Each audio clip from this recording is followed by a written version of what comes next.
आइए आज हम सुनेंगे करवा चौथ की कहानी। बहुत समय पहले की बात है। एक साहूकार के 7 बेटे और उनकी एक बहन करवा थी।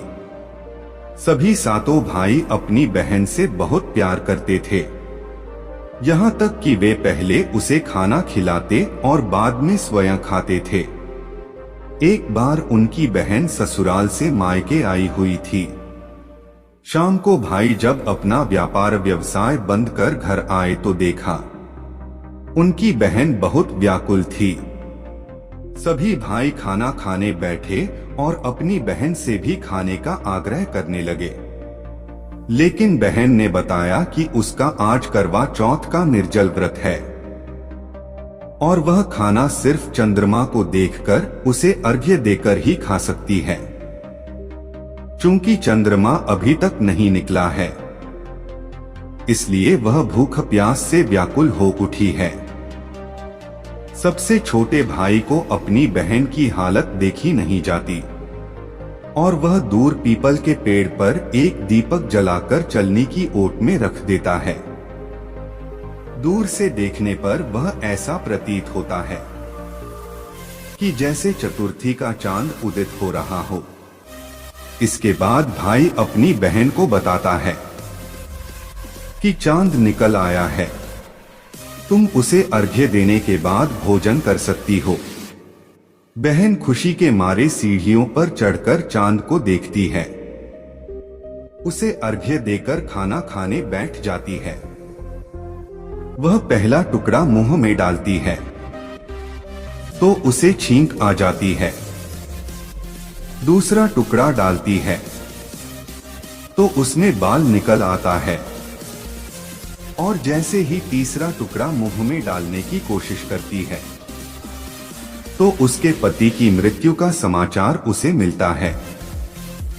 वह बौखला जाती है। उसकी भाभी उसे सच्चाई से अवगत कराती है कि उसके साथ ऐसा क्यों हुआ।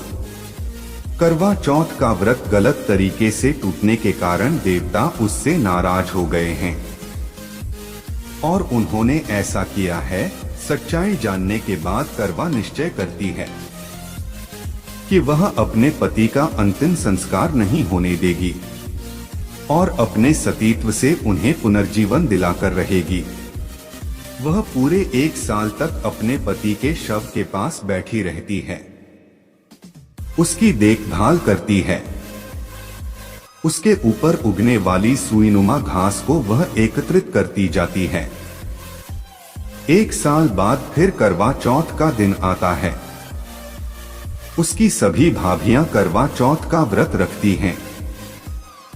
जब भाभियां उससे आशीर्वाद लेने आती हैं तो वह प्रत्येक भाभी से यम सुई ले लो, ये सुई दे दो, मुझे भी अपनी जैसी सुहागिन बना दो, ऐसा आग्रह करती है। लेकिन हर बार भाभी उसे अगली भाभी से आग्रह करने का कह चली जाती है। इस प्रकार जब छठे नंबर की भाभी आती है तो करवा उससे भी यही बात दोहराती है।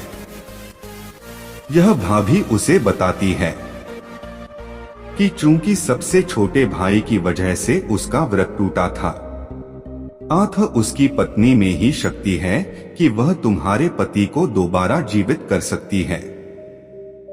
इसलिए जब वह आए तो तुम उसे पकड़ लेना और जब तक वह तुम्हारे पति को जिंदा न कर दे उसे नहीं छोड़ना।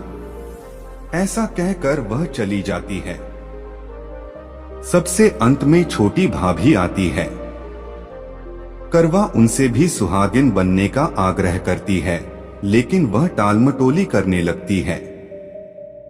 इसे देख करवा उन्हें जोर से पकड़ लेती है और अपने सुहाग को जिंदा करने के लिए कहती है।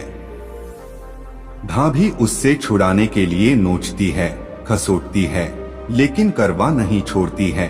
अंत में उसकी तपस्या को देख भाभी पसीज जाती है और अपनी छोटी अंगुली को चीरकर उसमें से अमृत उसके पति के मुंह में डाल देती है।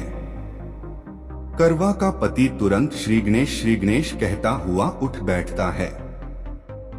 इस प्रकार प्रभु कृपा से उसकी छोटी भाभी के माध्यम से करवा को अपना सुहाग वापस मिल जाता है।